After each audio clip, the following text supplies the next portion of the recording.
Selamat malam para peserta sekalian. Hari ini kami dari kelompok 5 akan membahas materi dari teknologi organisasi. Nah, sebelum itu kami akan memperkenalkan anggota-anggota kami. Nah, di sini di kelompok 5 ini ada 4 anggota, yaitu saya sendiri, nama David Pasca sebagai moderator serta narasumber, dan yang kedua ada Ezekiel sebagai narasumber, dan yang ketiga Michelle sebagai narasumber, dan keempat adalah Emilio sebagai narasumber. Nah, dalam materi pembahasan PPT kami, yaitu mengenai teknologi organisasi, itu kami membahas 4 materi. Yang pertama pendahuluan, yang kedua pembahasan dan penerapan, yang ketiga hasil penelitian, yang terakhir adalah kesimpulan. Sebelum kita memasuki pendahuluan, kita perlu tahu nih, apa sih pengertian dari teknologi organisasi? Nah, pengertian dari teknologi organisasi ini akan disampaikan oleh Saudara Zeki. Nah, di sini saya akan menjelaskan pendahuluan dari materi kita yang berjudul teknologi organisasi. Nah, yang pertama yaitu teknologi. Teknologi mempunyai pengertian yaitu penerapan ilmu pengetahuan dan keterampilan praktis dalam merancang, membuat, dan menggunakan alat, mesin, sistem, dan perangkat yang berguna untuk memecahkan masalah, memenuhi kebutuhan, atau meningkatkan efisiensi dalam berbagai bidang kehidupan. Lalu yang kedua ada organisasi. Organisasi adalah suatu entitas atau kelompok yang terdiri dari individu-individu atau unit-unit yang bekerja sama untuk mencapai tujuan yang telah ditetapkan. Organisasi dapat berupa lembaga, perusahaan, institusi, pemerintah, atau kelompok-kelompok lain yang memiliki struktur dan fungsi tertentu. Nah, selanjutnya di sini ada latar belakang. Latar belakang di sini seiring dengan berjalannya waktu dari ke waktu, perubahan akan selalu terjadi baik itu disadari atau tidak. Begitu pula sama halnya dengan organisasi. Organisasi dapat bertahan dan melancarkan pengembangan jika dalam suatu organisasi tersebut terdapat suatu perubahan.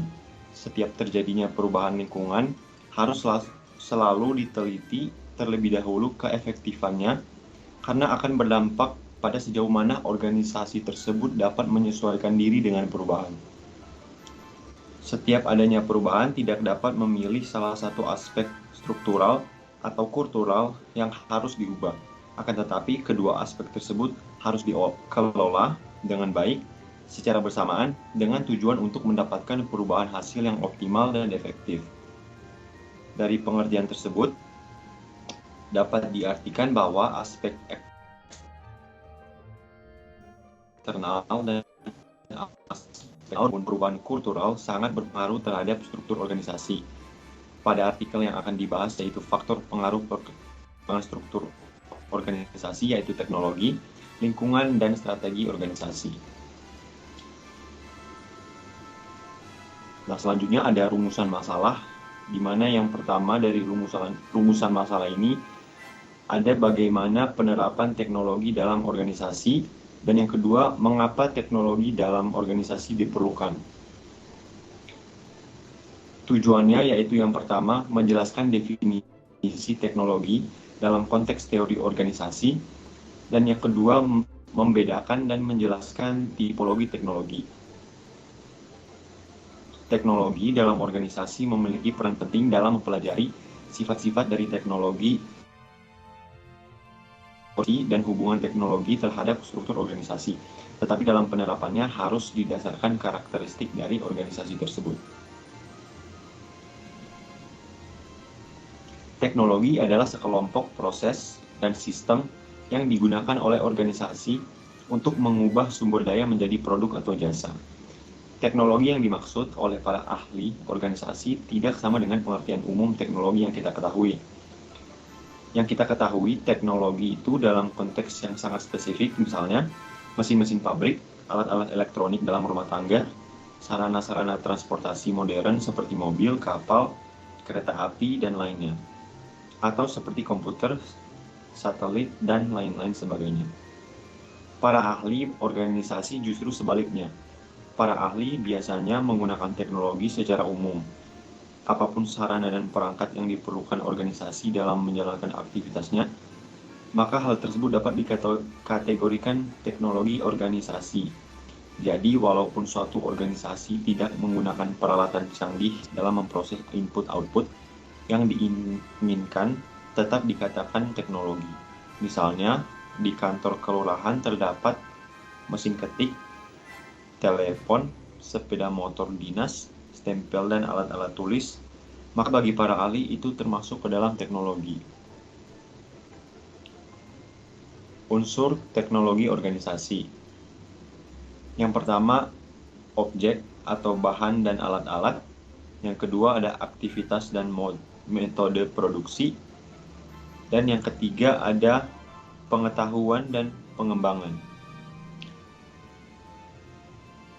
Menurut Perrow, teknologi dapat didefinisikan sebagai pengetahuan, alat-alat, teknik, dan kegiatan yang digunakan untuk mengubah input menjadi output. Dan Robbins menyatakan teknologi merujuk pada informasi, peralatan, teknik, dan proses yang dibutuhkan untuk mengubah masukan menjadi keluaran dalam organisasi. Teknologi merujuk pada informasi, peralatan, teknik, dan proses yang dibutuhkan untuk mengubah masukan menjadi keluaran dalam organisasi. Artinya, teknologi melihat bagaimana masukan diubah menjadi pengeluaran. Konsep teknologi yaitu walaupun mempunyai konotasi mekanik atau manufaktur, dapat diaplikasikan pada semua jenis organisasi. Untuk materi kedua ada pembahasan dan penerapan yang akan dijelaskan oleh teman saya Emilio. Baik, pembahasan dan penerapan. Teknologi juga terkait cara bagaimana sebuah produk dari sebuah organisasi bisnis yang dihasilkan atau cara bagaimana pekerjaan dapat dilakukan. Jadi dapat dipahami bahwa rumusan teknologi yang dimaksud dalam teori organisasi tidak hanya menyangkut alat-alat. Hal ini juga mencakup berbagai aktivitas dan pengetahuan atau keterampilan dibutuhkan untuk menjalankan aktivitas-aktivitas tersebut. Oke, jenis-jenis teknologi. Pertama ada teknologi manufaktur. Beragam bentuk teknologi manufaktur digunakan dalam organisasi. Woodward menemukan 3 bentuk teknologi, yaitu bath kecil, bath besar atau produksi massal, dan proses kontinu. Tiap bentuk teknologi dianggap terkait dengan tipe struktur organisasi tertentu. 2 bentuk teknologi terbaru adalah otomasi dan manufaktur dengan bantuan komputer. Otomasi adalah proses perencanaan pekerjaan sedemikian rupa sehingga pekerjaan dapat seluruhnya atau hampir seluruhnya dilakukan oleh mesin. Karena mesin otomatis dapat beroperasi dengan cepat dan membuat sedikit kesalahan, maka otomasi meningkatkan volume output. Kedua, ada teknologi jasa. Teknologi jasa juga berkembang dengan cepat, dan teknologi ini juga bergerak ke arah sistem dan prosedur yang semakin otomatis. Misalnya, dalam industri perbankan yang mempermudah pemindahan dana antar rekening, atau antar bank yang berbeda dan lain sebagainya. Hotel juga menggunakan teknologi yang semakin canggih untuk menerima dan mereservasi kamar, universitas, dan rumah sakit. Karena semakin besarnya peranan organisasi jasa dalam perekonomian saat ini, akan semakin banyak juga inovasi teknologi yang akan muncul. Lalu, selanjutnya ada tipologi teknologi. Tipologi teknologi dibagi jadi 3, yaitu tipologi Woodward, tipologi Perrow, dan tipologi Thomson. Pertama, tipologi Woodward. Penelitian mengenai teknologi dalam organisasi perusahaan manufaktur yang dianggap paling berpengaruh terhadap perkembangan teori organisasi dilakukan oleh John Woodward, seorang ahli sosiologi industri dari Inggris. Pada tahun 1950-an, Woodward meneliti kurang lebih 100 perusahaan manufaktur di selatan Inggris yang memiliki kisaran antara 250 sampai 1.000 orang pekerja. Tujuannya adalah untuk melihat hubungan antara struktur dan efektivitas organisasi. Jadi ia mengumpulkan data tentang struktur organisasi, jumlah tentang hierarki, tentang kendali, komponen administratif, tingkat formalisasi, dan seterusnya, dan mengumpulkan pula data finansial yang mengklasifikasikan apakah perusahaan itu termasuk di bawah rata-rata, rata-rata atau di atas rata-rata dalam pencapaian keuntungan. Data yang dikumpulkan ternyata tidak memberikan hasil yang diharapkan. Tidak terlibat sama sekali kecenderungan hubungan yang signifikan antara struktur dan kinerja perusahaan. Ketika Woodward mengelompokkan sampel organisasinya berdasarkan 3 tipe teknologi produksinya, yaitu unit, massa, dan proses, barulah terlibat suatu hubungan yang signifikan. Dari sini, ia menyimpulkan bahwa efektivitas ditentukan bukan hanya oleh struktur, melainkan oleh kesesuaian struktur dan teknologi. Kategori yang dibuat oleh Woodward menggambarkan tingkat kompleksitas teknologi, di mana teknologi produksi unit adalah teknologi yang paling sederhana, sementara teknologi produksi proses adalah yang paling rumit. Penjelasan mengenai ketiga jenis teknologi produksi tersebut dan contohnya adalah sebagai berikut. Pembuatan produk tunggal, atau dalam kelompok ukuran kecil, perusahaan-perusahaan yang membuat produk secara tunggal, custom-made produksi, atau dalam kuantitas kecil, batch production. Contohnya adalah penjahit pakaian, pembuat roti, pembuat anggur atau wine, pendesain rumah atau arsitek, dan lain-lain. Kedua, produk massal atau dalam kelompok ukuran besar. Perusahaan-perusahaan yang membuat produk dalam jumlah besar atau massal. Contohnya sangat banyak, yaitu hampir semua produsen barang konsumen, customer products, seperti televisi, kulkas, mobil, sabun, minuman kaleng, industri konveksi, dan seterusnya. Ketiga, ada produksi menurut proses. Perusahaan-perusahaan yang membuat produk-produk dengan teknik produksi bertahap. Contohnya adalah industri penyulingan minyak, industri bahan-bahan kimia, dan perusahaan air bersih PDAM.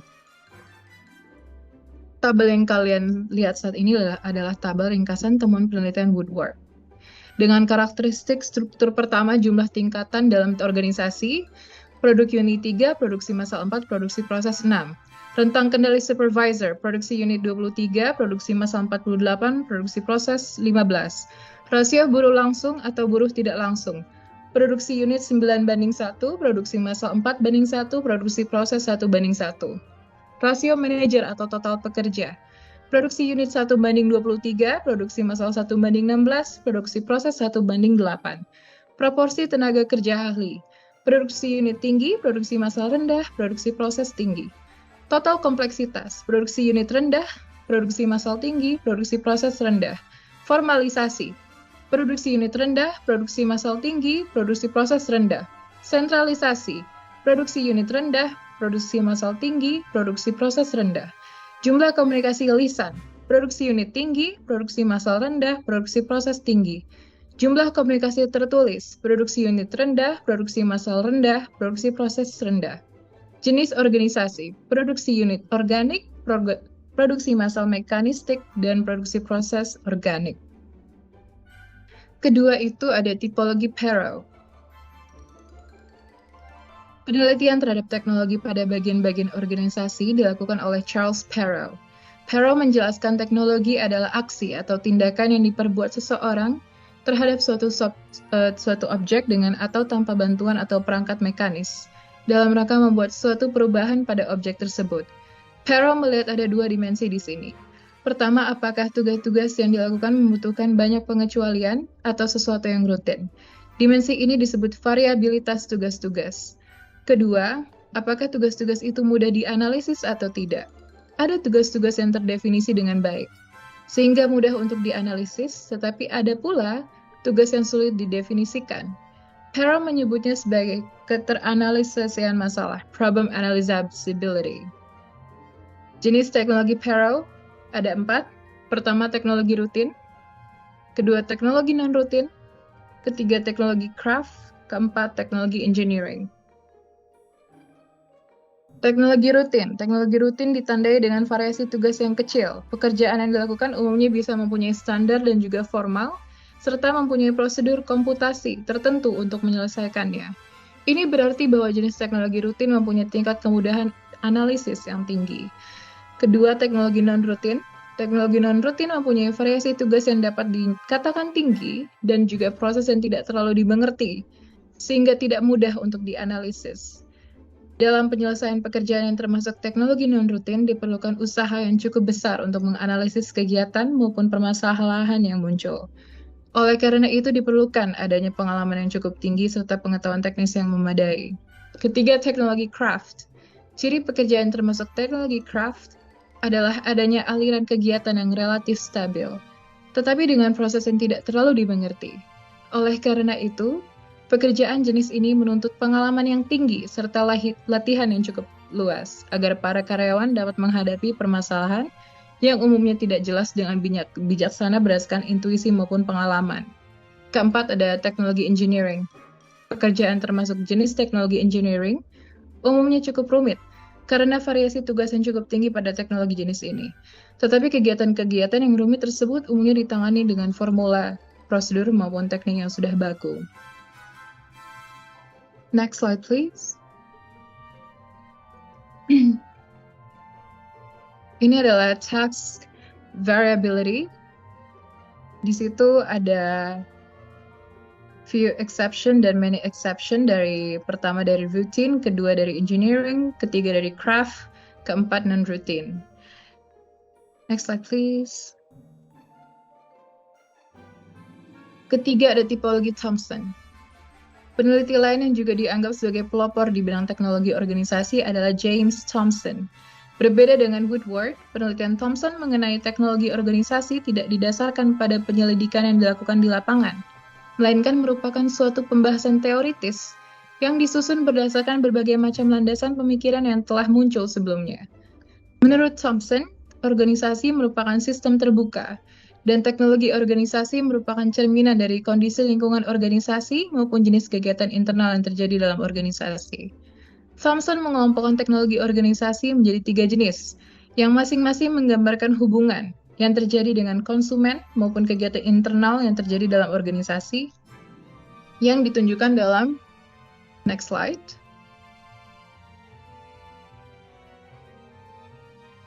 Long link technology. Pertama dari input, lalu ke A, lalu ke B, lalu ke C, lalu ke D, lalu muncullah output di situ. Lalu ada mediating technology dari client A, lalu transformasi proses, lalu output ke client B. Ada intensive technology, resources A, B, C, D, lalu mengirim ke transformasi proses, lalu ada feedback kembali ke resources A, B, C, D, lalu muncul output. Ini adalah gambar tipologi Thomson. Next slide, please. Oke, untuk selanjutnya ini saya akan membahas materi mengenai teknologi dan struktur organisasi. Nah, mengenai pembahasan yang tadi itu adalah mengenai pengertian dari teknologi, serta jenis teknologi, serta tipologi dalam teknologi. Nah, sudah. Oke. Nah, di sini ada keterkaitan dengan struktur organisasi. Keterkaitan dengan struktur organisasi itu ada 3. Jadi kita kaitkan teknologi itu pertama terhadap kompleksitas, terhadap formalisasi, serta sentralisasi. Teknologi dan kompleksitas. Teknologi rutin mendorong kompleksitas rendah, sedangkan teknologi non-rutin mendorong kompleksitas lebih tinggi. Nah, untuk yang kedua ini, teknologi dan formalisasi. Teknologi rutin berkaitan erat dengan adanya peraturan manual, job description, dan derajat spesifikasi dari job description tersebut. Teknologi non-rutin lebih dibutuhkan ruang dan fleksibilitas, sehingga tingkat formalisasi biasanya rendah.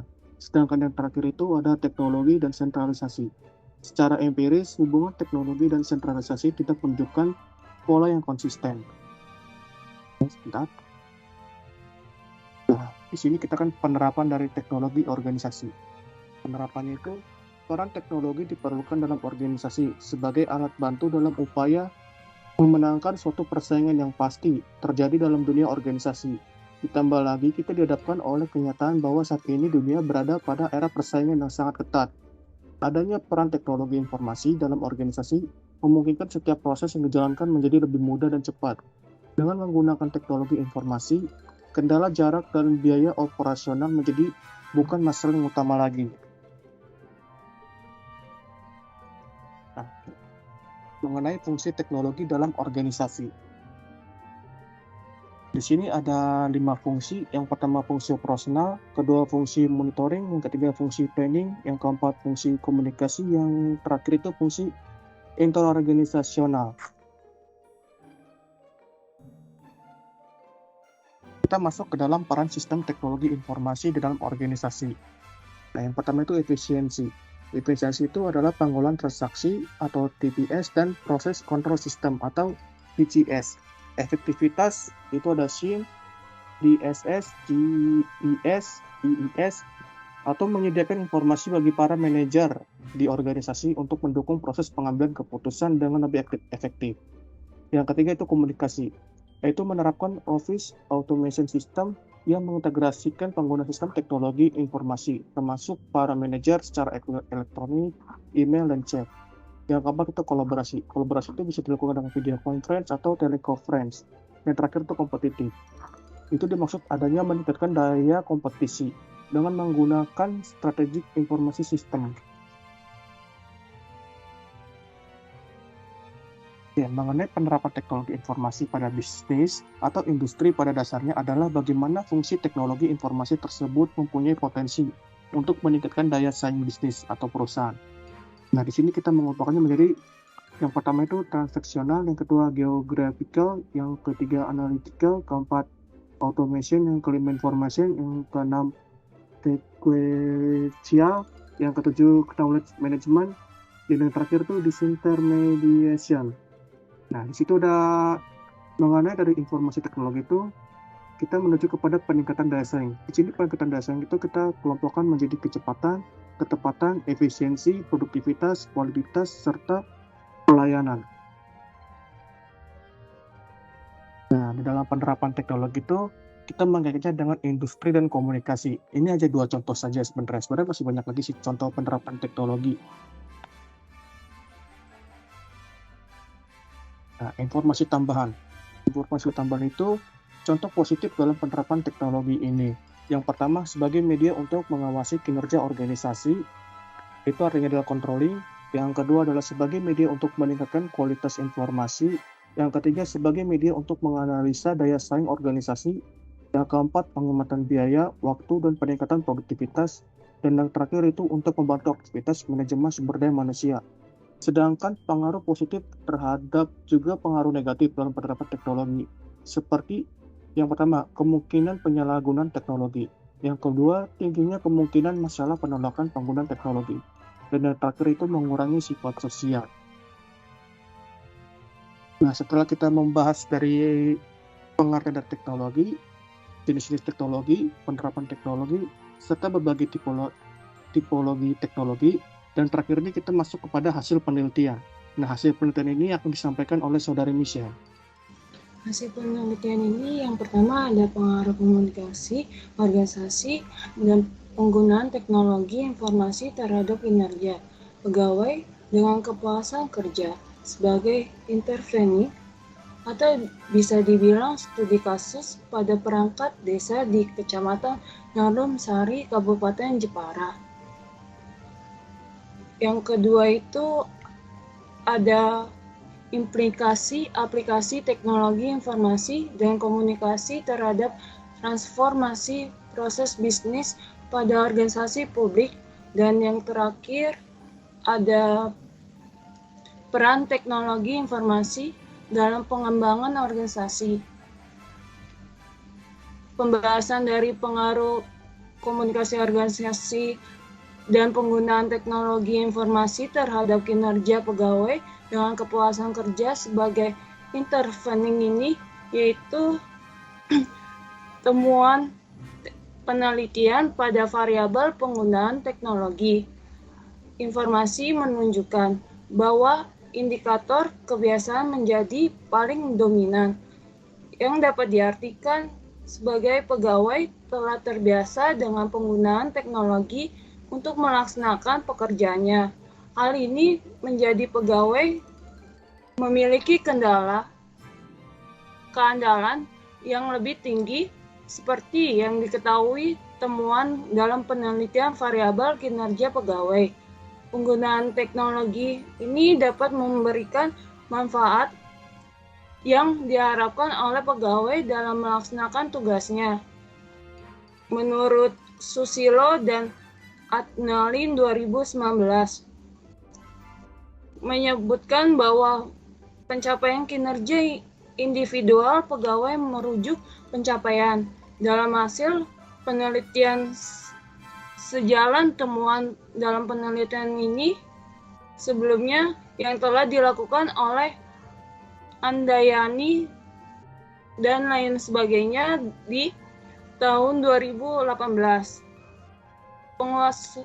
penguasaan teknologi informasi ini terhadap kinerja karyawan. Penelitian lain oleh Mujaki DKK 2016 yang menunjukkan kemudahan penggunaan teknologi informasi dan kemanfaatan penggunaan teknologi informasi berpengaruh dalam signifikan terhadap kinerja karyawan. Giovanni DKK 2016 dalam penelitiannya menunjukkan bahwa pemanfaatan teknologi informasi dan kesesuaian tugas teknologi terpengaruh signifikan terhadap kinerja individual pegawai. Next. Dalam hasil penelitian ini dapat menunjukkan bahwa penggunaan teknologi informasi secara signifikan dapat meningkatkan kinerja pegawai, baik secara langsung maupun tidak langsung, melalui kepuasan kerjanya, di mana pengaruhnya lebih dominan secara langsung. Hasil ini selaras dengan penelitian sebelumnya oleh Sukianto 2018 bahwa terdapat pengaruh secara tidak langsung dalam variabel penggunaan teknologi informasi terhadap kinerja pegawai melalui kepuasan kerja ini. Dalam perangkat desa yang memiliki kemampuan dalam penggunaan teknologi informasi akan lebih mudah dalam menyelesaikan pekerjaannya maupun dalam berkoordinasi dengan rekan kerjanya. Teknologi informasi ini memampukan manusia untuk lebih bisa cepat menanggapi dan menganalisis dan mengambil keputusan terhadap suatu masalah atau Susilo dari menurut Susilo dan Adalin 2016. Next. Yang kedua itu ada aplikasi teknologi informasi dan komunikasi terhadap transformasi proses bisnis pada organisasi publik. Melalui aplikasi ini, teknologi informasi dan komunikasi pimpinan organisasi publik seperti kepala daerah atau kepala SKPD dapat memantau perkembangan yang terjadi di dalam organisasinya, termasuk juga memastikan tindakan dan kepuasan yang dibuat secara operasional oleh masing-masing personal aparatur pemerintah. Dengan mudahnya melakukan penelitian tersebut, maka pada prinsip otorisasi pengambilan keputusan justru dapat diubah ke arah dari level organisasi yang lebih tinggi ke level organisasi yang lebih rendah. Melalui kebijakan desentralisasi ini, sebab selama ini keraguan dalam melaksanakan desentralisasi dalam pengambilan keputusan disebabkan oleh sulitnya memantau dalam tindakan dan keputusan yang dilakukan pada level aparatur yang terhadap langsung dengan penggunaan layanan.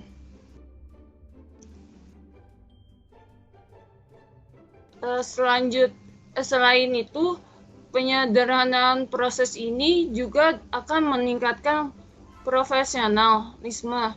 Seperti yang kita ketahui bersama pada saat teknologi informasi dan komunikasi mulai dipergunakan dalam organisasi publik, maka semua tahapan proses dalam pelaksanaan pelayanan akan ditampilkan di dalam sistem elektronik tersebut. Maka pada prinsip otorisasi pengambilan keputusan justru dapat diubah arahnya dari level organisasi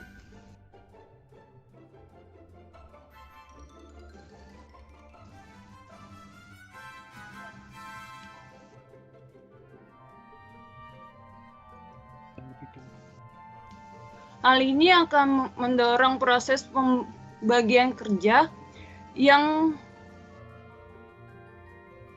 pelatih dalam masing-masing personal, sehingga profesionalisme menjadi lebih jelas, akan mereduksi secara signifikan kesalahan, kelalaian, dan bahkan potensi penyalahgunaan kewenangan pada saat pembuatan keputusan, peningkatan citra dan wibawa organisasi publik di hadapan masyarakat, dan meningkatkan kepercayaan masyarakat terhadap penyelenggaraan pelayanan publik.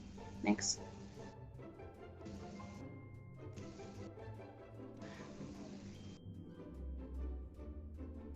Di sini menjelaskan peran teknologi informasi dalam pengembangan organisasi. Melalui bantuan teknologi informasi, fleksibilitas organisasi dapat dicapai dengan cara menghilangkan tingkatan manajemen yang fungsinya hanyalah sebagai perantara dan tidak melakukan pengambilan keputusan, sehingga struktur organisasi menjadi lebih landai, dan informasi yang berasal dari manajemen tingkat bawah akan lebih cepat sampai ke manajemen tingkat atas. Mengingat fleksibilitas organisasi ini sangat tergantung pada dukungan teknologi informasi, maka untuk keperluan tersebut dibutuhkan sebuah arsitektur teknologi informasi yang dapat memberikan dukungan dalam melakukan proses informasi. Next. Oke, setelah mendengar penjelasan dari hasil penelitian, di sini kita masuk ke dalam kesimpulan. Nah, kesimpulan dari pengaruh teknologi terhadap struktur organisasi. Kesimpulan dari kelompok kami itu adalah teknologi berpengaruh terhadap struktur, tetapi bukan satu-satunya faktor yang berpengaruh.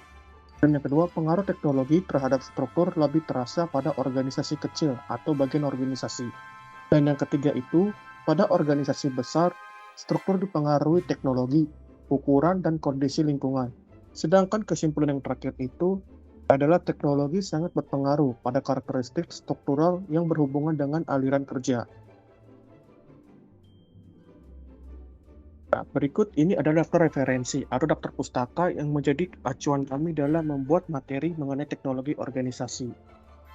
Oke, terima kasih bagi para pemirsa yang telah mendengarkan materi presentasi dari kelompok kami, kelompok 5, mengenai judul teknologi dalam organisasi. Mohon maaf apabila ada kata-kata atau perbuatan atau tindakan yang dirasa tidak menyenangkan yang dilakukan oleh anggota kelompok kami. Sekian dan terima kasih.